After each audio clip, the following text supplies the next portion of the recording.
Bismillahirrahmanirrahim. Assalamualaikum warahmatullahi wabarakatuh. Halo, perkenalkan, nama saya Neng Ayu Rahmawati. Saya berasal dari Cilacap. Hari ini saya akan mereview materi yang telah disampaikan oleh Ibu Novi yang berjudul tentang Dasar Hukum Kurikulum Bimba A.I.U.E.O. Jangan lupa simak ya teman-teman. Soal pertama, apa saja dasar hukum dalam menerapkan metode Bimba? Dasar hukum metode Bimba A.I.U.E.O ada dua. Yang pertama, hak anak. Yang kedua yaitu teori belajar dalam psikologi pendidikan. Yang pertama, hak anak. Hak anak itu yang pertama ada fitrah anak yang terlahir sebagai seorang pembelajar, bahwa setiap anak itu merupakan anugerah dari Tuhan yang Maha Kuasa yang diamanahkan kepada setiap orang dewasa.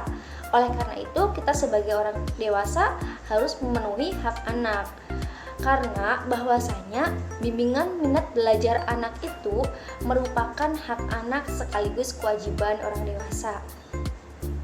Kemudian dasar hukum metode Bimba yang kedua yaitu teori belajar dalam psikologi pendidikan. Nah, dalam teori belajar psikologi pendidikan itu ada 4. Yang pertama, the law of effect atau hukum akibat. Nah, dalam hukum akibat ini kita membuat anak itu menjadi senang, mengulang-ulang. Kemudian yang kedua yaitu the law of exercise. Nah, the law of exercise ini yaitu anak itu diulang-ulang agar menjadi mampu. Yang ketiga yaitu the law of readiness. Nah, the law of readiness ini itu hukum kesiapan. Jadi kita itu membuat anak menjadi siap. Dan yang terakhir yaitu ada minat kuadrat, sehingga anak itu menjadi minat dalam belajar.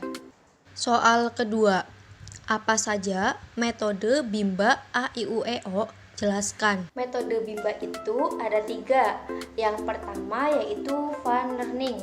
Nah, fun learning itu apa sih? Fun learning adalah suatu proses belajar yang sepenuhnya menyenangkan bagi anak. Tujuannya apa sih fun learning itu?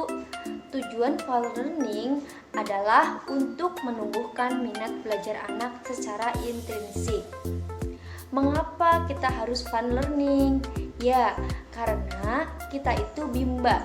Jadi, paradigma yang kita gunakan adalah dengan paradigma Bimba, yaitu di mana proses pendidikan berbasis cinta dan kasih sayang agar setiap anak itu dapat merasakan bahagia dalam proses belajarnya, sehingga anak itu menjadi senang belajar.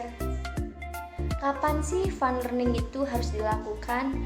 Nah, fun learning ini harus dilakukan setiap saat, kapanpun dan dimanapun. Siapa saja yang harus fun learning? Yang pertama yaitu yang merasakan, yang menciptakan, dan yang mengawasi. Siapa sih yang berhak merasakan fun learning itu? Yang berhak merasakan fun learning itu yaitu anak-anak.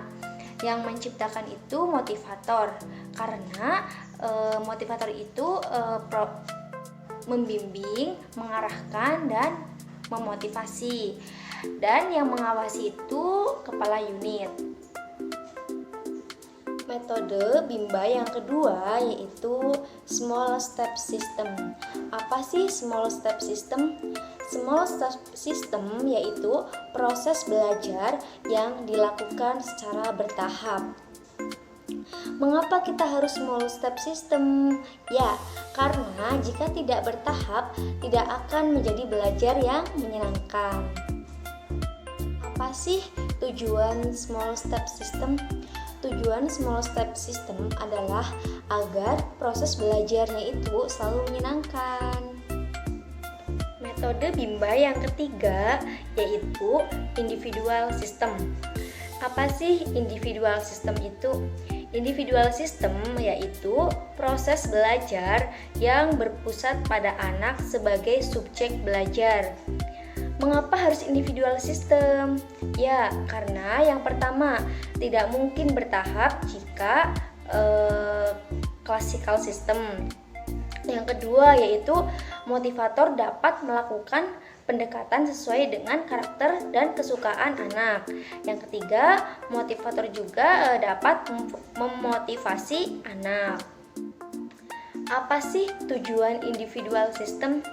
Tujuan individual system yaitu agar proses belajarnya dapat dilakukan secara bertahap. Dengan pendekatan individual system ini, maka motivator dapat dengan mudah memberikan kegiatan yang dapat disesuaikan dengan kemampuan anak. Terima kasih.